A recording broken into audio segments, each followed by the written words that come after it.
नमस्कार, मैं उदय प्रताप सिंह। आप देख रहे हैं इंडिया न्यूज़ और news X. Joining us today are two young stars जिनके बारे में बहुत चर्चा हो रही है। जी हाँ, सोशल मीडिया पे और नुक्कड़ और शहरों में। जी हाँ, क्योंकि लव इज़ इन दी है। जी हाँ, फरवरी का महीना आ गया है।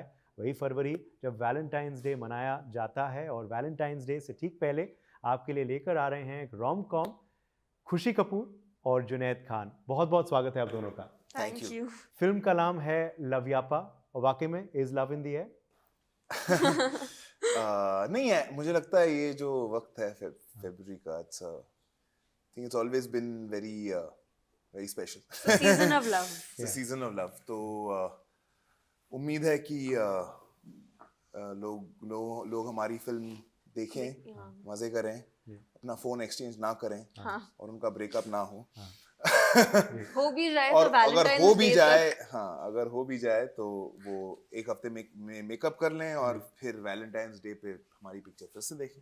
बिल्कुल। फरवरी में फ़ोन बदल जाते हैं, और फरवरी में मौसम भी बदल जाता है। सर्दियों से गर्मी चालू हो जाती है। अब आप दिल्ली में आए हैं तो सर्दियों का जिक्र तो करना ही है। Are you winter people, summer people? पसंद है सर्दी या नहीं? पसंद तो है। I think actually I'm more of a beach person than a mountain person. पर पापा हमेशा मतलब घर को बहुत ठंडा रखता है। एसी चालू ही रहता है हमेशा, तो अब आदत बन गई है। लगता है सर्दियों में ही। हाँ। मुझे तो ठंडी बहुत पसंद है। अच्छा।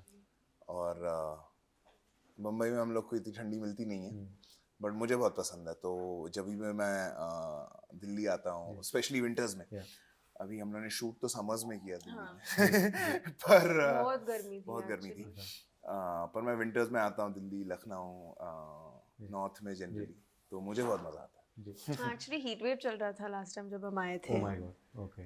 गर्मी की काफी। ओके। सी, जिनको लगता है कि एक्टर्स की जॉब इजी है, नहीं, हीट वेव में बहुत लव दिखाना होता है, ORS आसान नहीं पी होता। ORS पी के। मगर आपके स्क्रीनिंग्स भी चालू हो चुके हैं, तो मैं पूछना चाहूँगा क्या रिस्पॉन्स अब तक मिल रहा है? फ्रेंड्स, फैमिली और वेल विशर्स से क्या कुछ कह रहे हैं? अब तक कुछ जहन में आया है? सबसे पसंदीदा बात क्या लगी? नहीं, मुझे लगता है कि लोगों को बाय एंड लार्ज फिल्म पसंद आई है। आई थिंक 3-4 स्क्रीनिंग्स हुई हैं। हम लोग ने प्रिंट पहली बार देखा 2 परसों। दिन पहले। हमारा कास्टिंग क्रू हुआ था जब प्रिंट फर्स्ट रेडी हुआ था। तो आई थिंक कास्ट और क्रू में काफ़ी उत्साह है। उसके बाद हमारी कुछ स्क्रीनिंग्स हुई हैं, उससे पहले भी कुछ स्क्रीनिंग्स हुई हैं, सेंसर स्क्रीनिंग वगैरह वगैरह। मुझे लगा है बाय एंड लार्ज लोगों को पसंद ही आई है। हाँ, I think cast and crew screening वो काफ़ी इमोशनल भी था। आई थिंक सब मतलब साथ में पिक्चर बनाने के बाद साथ में देख रहे थे, तो it was quite a emotional moment. But I think हमने एक अच्छी फिल्म बनाई है, हम बहुत खुश है, एक्साइटेड है। Now I can't wait for the world to see it. परिवार का कोई ऐसा सदस्य है जिनसे आप सबसे ज़्यादा आपका ध्यान रहता है उनके रिएक्शन पे फॉर एनी पर्टिकुलर प्रोजेक्ट अब तक? आपसे पूछूंगा और फिर आपसे। माँ का रिएक्शन, क्योंकि मुझे लगता है घर पे माँ is the hardest one two please out of everyone. पापा को ज्यादातर हर चीज अच्छी लगती है, टू वेरिंग डिग्रीज, बट अच्छी लगती है। बट आई थिंक मम्मा थोड़ा टफ ऑडियंस। अच्छा। तो वो आई थिंक कल देख रही हैं फिर, ओके। तो तब पता चलेगा। वेट कर रहे हैं। ट्रू हाँ, टेस्ट। जैसे वो कहते तब पता हैं इम्तिहान दे दिया, अब नतीजों का कल बारी है जी। आप किसका इंतजार करती हैं आई रिएक्शन के लिए? थिंक मेरी पूरी फैमिली एक्चुअली बट सबसे रियल रिएक्शन या सबसे ऑनेस्ट कौन रहता है नॉर्मली? आई थिंक सबसे ऑनेस्ट शायद अंशुला दीदी। ओके। वो बहुत ऑनेस्ट है, and I think if she likes it then I know कि ओके ठीक है, नाउ आई कैन ब्रीथ, सब ठीक हो जाएगा। I think everyone is very honest with me, to be honest. I think dad, Janhvi also, Arjun भैया, everyone. But I think क्योंकि मैं छोटी हूँ, समटाइम्स वो मतलब बहुत प्यार से बोलेंगे, but they won't lie to me. Okay. Okay. मुझे ये पूछना ज़रूर होगा जुनैद की, क्योंकि ये बहुत अलग फिल्म है आपकी पहली फिल्म से। तो महाराज चुनने के पीछे पहले तो क्या आपके मन में रणनीति थी या ख्याल थे, क्योंकि कह सकते हैं अनकन्वेंशनल डेब्यू था फॉर समवन, मगर बहुत पसंद किया आपको लोगों ने, बेहद सराहना हुई और बेहद हिट भी हुई series, sorry film on Netflix. तो मैं पूछना चाहूँगा तब के ख्याल क्या थे, and to follow it up with rom com something completely different, क्या ये भी प्लान था या हो गया? नहीं, आई थिंक हो गया। मुझे एक्चुअली कभी नहीं लगा कि महाराज इतनी अनकन्वेंशनल फिल्म है।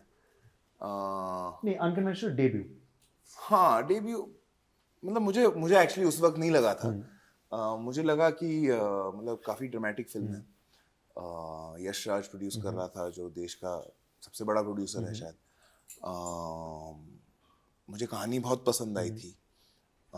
मुझे सिद्धार्थ सर की पिछली फिल्म हिचकी बहुत पसंद आई थी और मुझे उनके साथ काम करना था।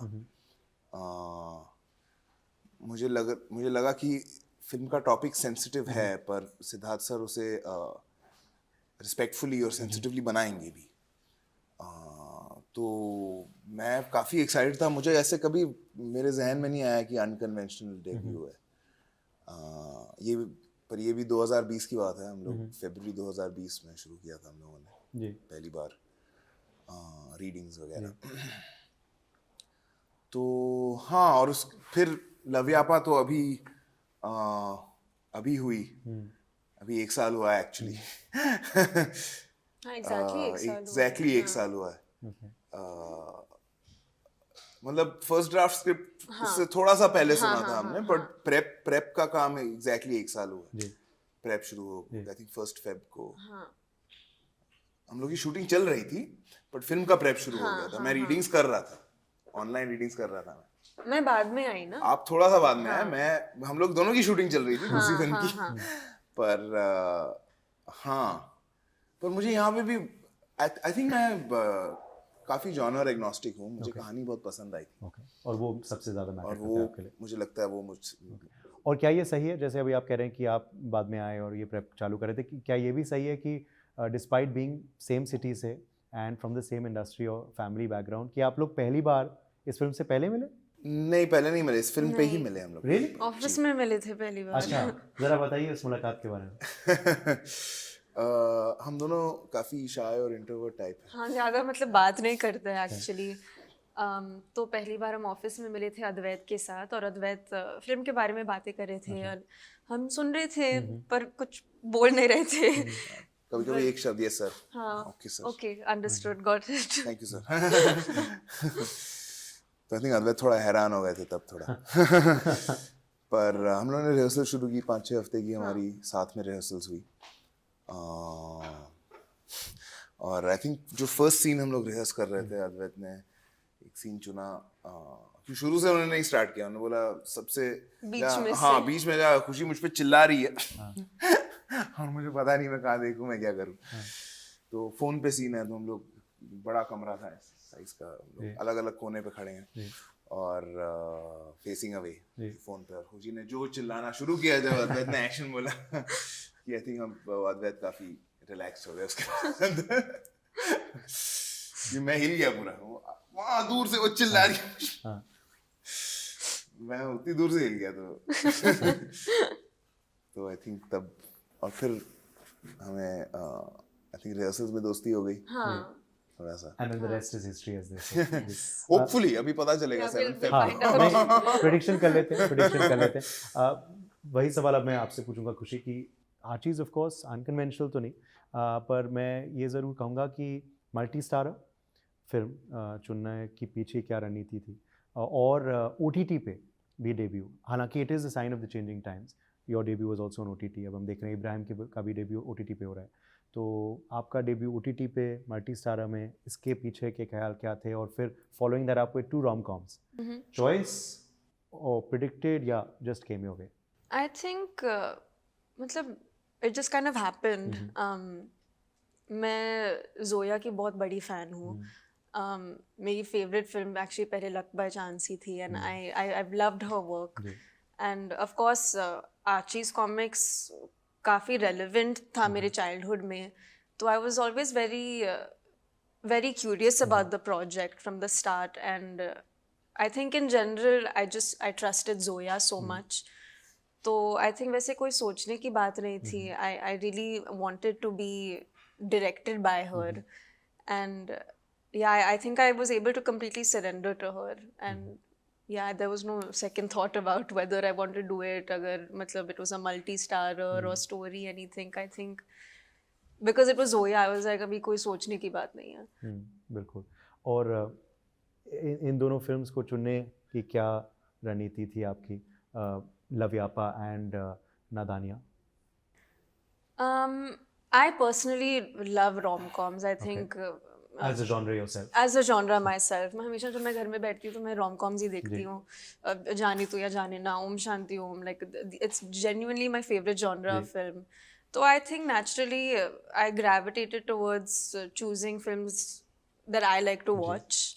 मतलब वैसे हो गया, ऐसे deliberate choice नहीं था, पर ऐसे हुआ था. जी. और बहुत प्यार मिला आपको. मैं अभी आपकी तारीफ कर रहा था कि कल तो you and Ibrahim have killed it on stage. Thank you. Your response to how that went?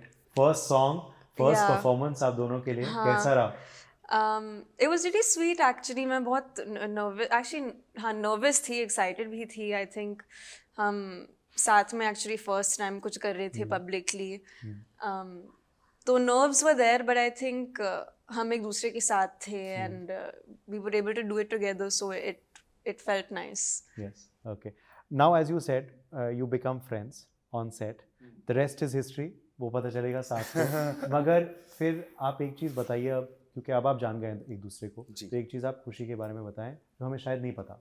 वो एक चीज़ जो आप बोलने वाले वो सबको पता है. अभी मैंने सब इंटरव्यूज में बोल दिया. तो कुछ और बोल. कुछ और पिक कर. He knows your answer. किसी को ना पता हो खुशी के बारे में. मुझे भी ये पता नहीं है क्या आप बोलोगे. अब बोल दो. नहीं मतलब most people don't know ना.